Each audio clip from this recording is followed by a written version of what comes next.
하면서 조금 자세를 트는 게 낫겠다. 얘기하는 형태가 되어 있니까. 봐보세요. 괜찮아. 화면 잡힙니까? 네. 예, 저기 문태강 위원장님, 한국시생명복지단 수원시 우리 노인복지위원회 맡아주셔서 감사합니다. 예, 어쨌든 이 우리 파란천사에 대해서 정확히 아셔야 또 활동하시는데 또 도움이 되고 그러니까 오늘 기왕이면은 이 영상 촬영을 통해서 자세하게 좀 설명을 해드리고 그렇게 해서 실제 복지를 펼쳐나가는데 도움이 좀 되었으면 좋겠습니다. 네, 많이 가르쳐 주십시오. 예. 지금 저희 재단이 설립된 지는 15년 됐습니다. 2007년 7월 27일에 세종문화회관 세종홀에서 창립 기념식을 가지고 출범을 했습니다. 15년 동안 다양한 사업들을 많이 해왔습니다. 희귀나 질병 아이들 치료비 지원하는 사업이 핵심 사업이고, 그 다음에 노숙자들, 바로 홀로 사는 이 쪽방촌 어르신들, 뭐 다문화 가족, 뭐 심지어 저희 군부대 위문 공연까지 다양하게 펼쳐온 그런 복지를 15년 동안 지금 계속 해왔습니다. 그런데 이 재단을 설립할 때 저희가 단순히 일회성에 전달하는 물품 전달이나 형식적인 지원을 하기 위해서 이 재단을 설립한 건 아닙니다. 2006년도에 제가 우리 사회 이 사각지대를 봤을 때 우리 사각지대에 어려운 사람들이 너무 많이 있는 그 모습을 직접 보게 됩니다. 서울시 사대문 안에 고층 빌딩만 있는 것 같지 않습니까? 그런데 그 이면에는 쪽방촌이라는 게 있더라고요. 쪽방촌 정말 냉난방 시설도 안 되는 아주 열악한 그런 환경에서 이 독거 어르신들이 갖다주는 이 물품만 받으면서 이렇게 생활하는 이 모습이 너무 안타까웠고요. 그리고 서울역, 영등포역 이런 지역에 가면은 노숙자들이 철비하더라고요. 지금도 노숙자가 이 서울역로 가면은 이래 절비하게 있습니다. 15년 전에 그 서울역의 모습은 너무나 처참할 정도로 이 노숙인들이 많이 있는 이런 모습. 그리고 정말 희귀 질환으로 이래 죽어가는 이런 아이들을 보면서 정말 우리 사각지대에 이 어려운 사람들이 너무 많구나. 그래서 이분들이 언제까지나 저희 일반 단체에서 주는 물품만 받으면서 이렇게 생활해야 되느냐. 저분들이 근본적인 해결이 될 수 있는 방법이 없을까. 이 생각을 제가 하게 됩니다. 저는 사회복지 전문가도 아니고 저는 사업을 해서 기업을 하고 비즈니스로서 이래 성공해야 되는 그런 마음으로 이래 살아가던 사람이 우리 사각지대의 이런 어려운 환경을 보면서 제가 생각을 했습니다. 저 사람들은 언제까지 저런 생활을 해야 되냐? 저 사람들이 음지의 그늘에서 양지로 회복될 수 있는 방법은 없을까? 이 고민을 제가 했습니다. 그렇게 이 사람들이 회복되려고 하면은 제일 필요한 게 뭐겠습니까? 경제적인 혜택이 돼야 되지 않겠습니까? 그 근본은 돈이더라고요. 그러면은 우리 사회에 사각지대에 있는 이 음지에 있는 이 사람들을 도울 수 있는 그런 재원이 없느냐라고 봤더니 또 그건 아니에요. 우리 국민들이 정말 이래 연말이 되면은 이 어려운 사람들을 돕기 위해서 많은 모금들을 하고 있더라.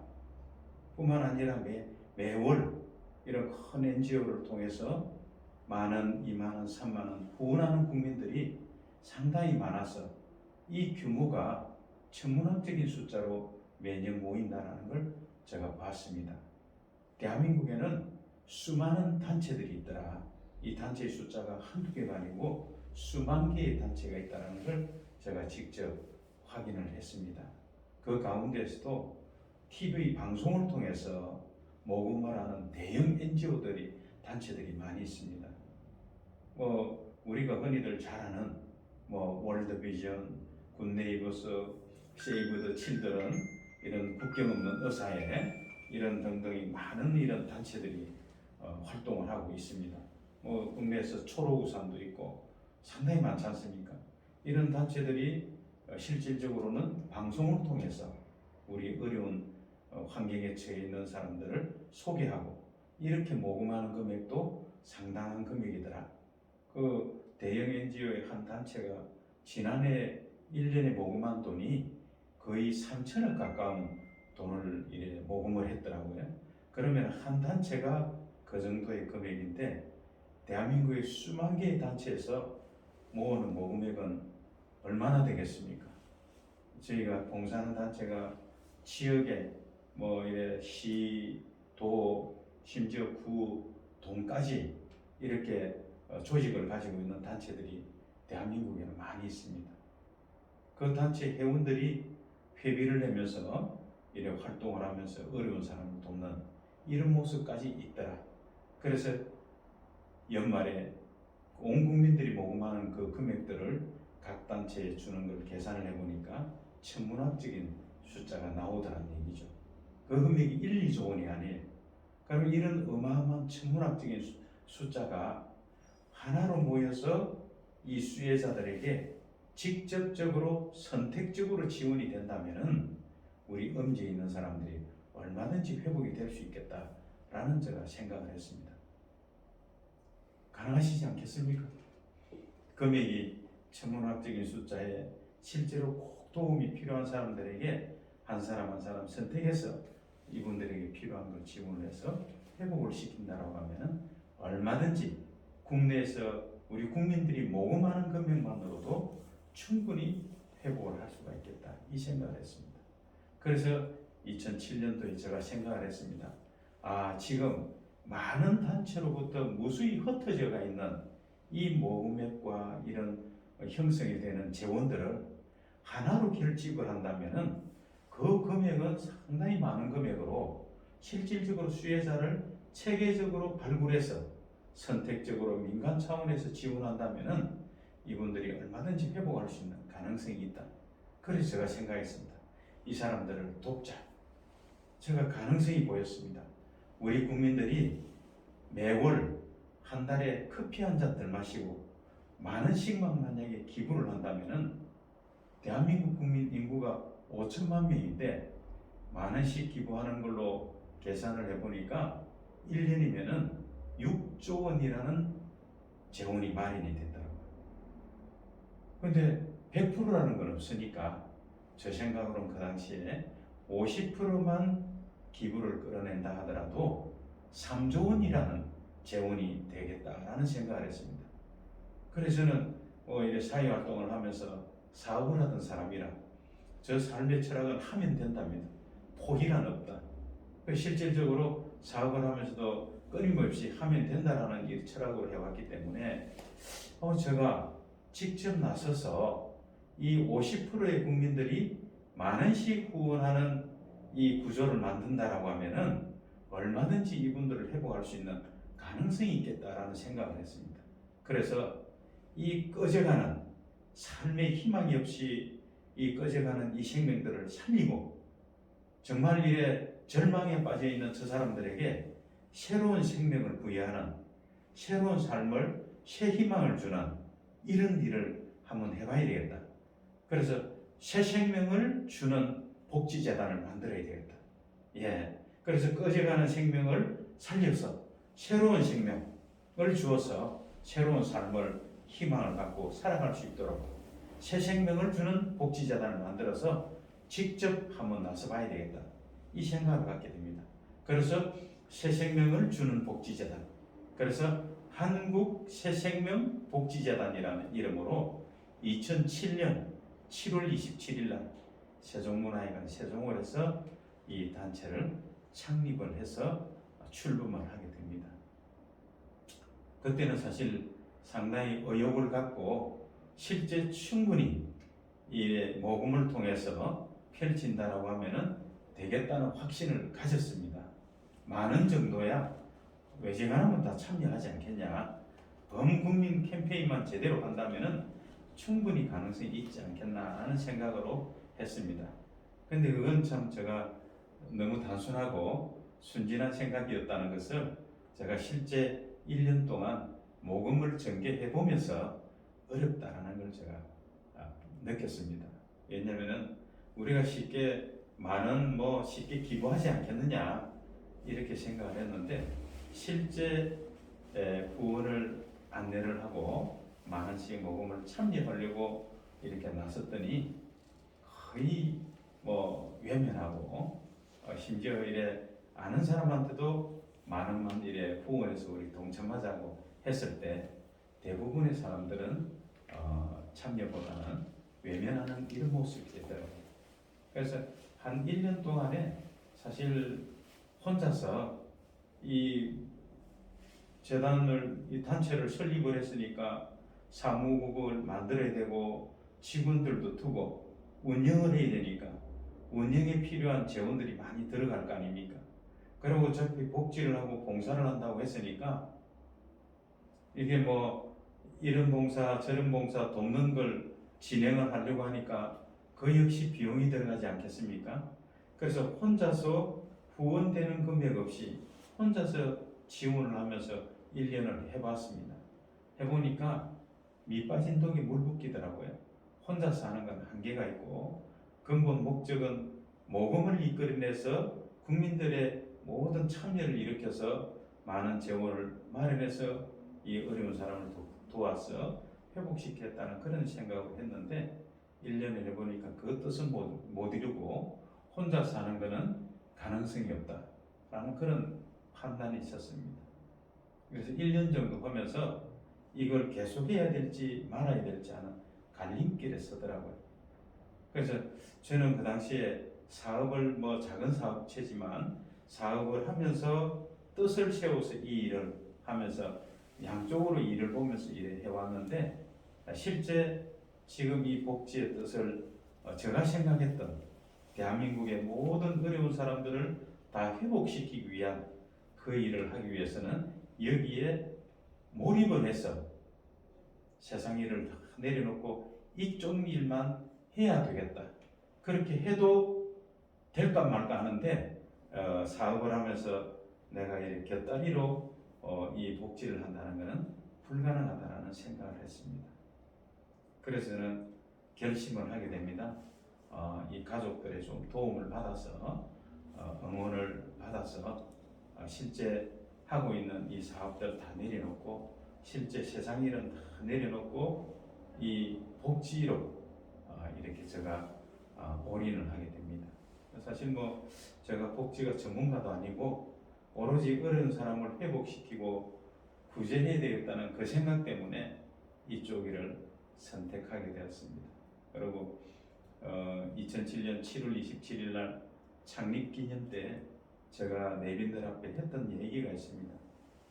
제가 이 단체를 설립해서 만 10년이 되는 해에는 대한민국 사회복지의 모든 문화가 이 한국신생명복지재단을 통해서 이루어질 수 있도록 만들어 놓겠다라고 제가 이제 계회사에서 인사말에 공약을 했습니다.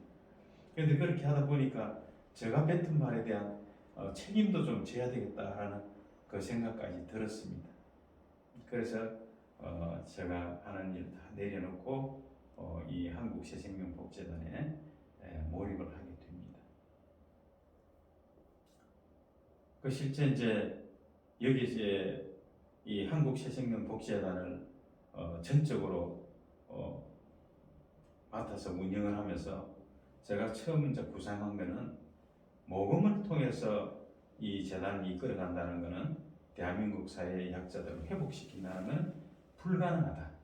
그래서 제가 구상한 게 저는 사업가니까 우리 생활 속에서 자동으로 재원이 마련돼서 이 어려운 사람들을 지원할 수 있는 이 시스템을 만들어야 되겠다. 그렇게 해야만이 이 회복에 가능한 구조가 되지 후원을 이끌어내서 한다는 것은 불가능하다. 그래서 대한민국에 수만 개의 단체가 있지만 이 단체들이 각 단체에서 많은 모금을 해서 어려운 사람을 돕는다고 하지만 전체적인 회복은 안 되더라는 얘기죠. 그래서 저는 후원이 아니라 실질적으로 우리 생활 속에서 재원이 자동으로 마르지 않는 샘물처럼 쏟아지면서 이 어려운 사람을 도울 수 있는 재원 마련, 이 구조를 만들어야 되겠다라는 생각을 했습니다. 그래서 제가 처음으로 아이디어를 낸 게 우리 생활 속에서 흔히들 쓰는 신용카드 있지 않습니까? 대부분의 요즘 다 신용카드들 다 쓰실 겁니다. 그런데 이 신용카드를 쓰고 있는데 이 여러 군데의 이 카드사에서는 사실 매출이 올라가고 기업의 수익이 되려면은 카드를 사용하는 회원이 많이 있어야 되지 않습니까? 그런데 이 기업에서는 카드 회원을 유치를 많이 하려고 하지만 그게 쉽지가 않더란 얘기죠. 그래서 그때 제가 착안을 했습니다. 기업에다가 이 카드 회사들에게 제가 제안을 합니다. 요즘은 소비자에게 혜택을 많이 준다고 해서 카드 회원으로 등록하지 않는다. 그래서 의미가 부여된 카드를 한번 만들어 보면 어떠냐라고 제가 제안을 합니다. 소비자가 소비 생활을 하면서 자동으로 어려운 사람을 도울 수 있는 이런 구조의 카드를 한번 만들어 보면 어떻겠냐라고 해서 기부천사 카드를 만들 것을 제안을 한번 해봤습니다. 그런데 그 카드를 롯데카드사에서 너무 의미가 좋다. 우리가 한번 해보겠다. 이렇게 된 겁니다. 그래서 롯데카드에서 저희가 제안했던 기부천사 카드를 만들게 됩니다. 한국새생명복지재단 기부천사 카드 이렇게 만들어서 그 카드사하고 MOU를 맺기로 소비자가 사용하는 매출 금액 0.2%를 저희 재단으로 기부하는 걸로 그렇게 해서 협약을 맺었는데 이게 성공하는 겁니다. 한 3개월 정도 아마 이래 하면서 이 카드 회원이 10,000명, 20,000명, 막 30,000명이 이렇게 늘어나는데 상당히 히트를 쳤어요. 그래서 그 당시에 롯데에서도 다양한 카드가 있었는데 카드 종류가 그 가운데 이 기부천사 카드가 상당히 히트를 친 그런 기록으로 남았다라는 얘기도 제가 들었습니다. 그래서 이 카드를 쓰게 되면은 0.2%가 매월 25일이면은 자동으로 기부가 되는 겁니다. 그래서 저는 얼마나 감사하겠습니까? 한 달에 한 번씩 사실 후원받기 어려운데 매월 25일 날 이 카드가 기부천사 카드가 존재하는 이상에는 매월 25일이 되면 자동으로 재원이 들어오는 이 구조가 완성이 된 겁니다. 그때 제가 확신을 가졌습니다. 되는구나. 우리 생활 속에서 얼마든지 재원을 마련할 수 있는 구조를 만들 수가 있겠다. 이렇게 이제 판단을 한 거죠. 그래서 거기에서 제가 확신을 가집니다. 됐다. 이 카드로서 한번 성공한 이 사례를 가지고 계속 이어나가면 되겠다. 물론 카드사에서도 마르지 않는 샘물처럼 돈이 나오지만 이건 0.2% 나오는 금액이 미미한 금액이지만 미미한 금액이기 때문에 제가 구상하는 뜻을 이루기 위한 금액은 아니니까 단지 이 카드로 인해서 성공을 했다는 그 의미가 저한테는 크게 와닿은 겁니다. 그래서 저는 또 다른 생각을 합니다. 또 아이디어를 또 내게 되는 거죠. 그때 새로운 아이디어를 낸 게 1년에 금액으로 따지면은 한 1,000억 정도의 재원이 될 겁니다. 그 1,000억 정도의 재원이 마련될 수 있는 아이디어를 또 냅니다. 근데 이 아이디어가 또 성공을 합니다. 끝냅시다. 내가 오지 마라 그랬는데 왜 들어와가지고 참나. 지금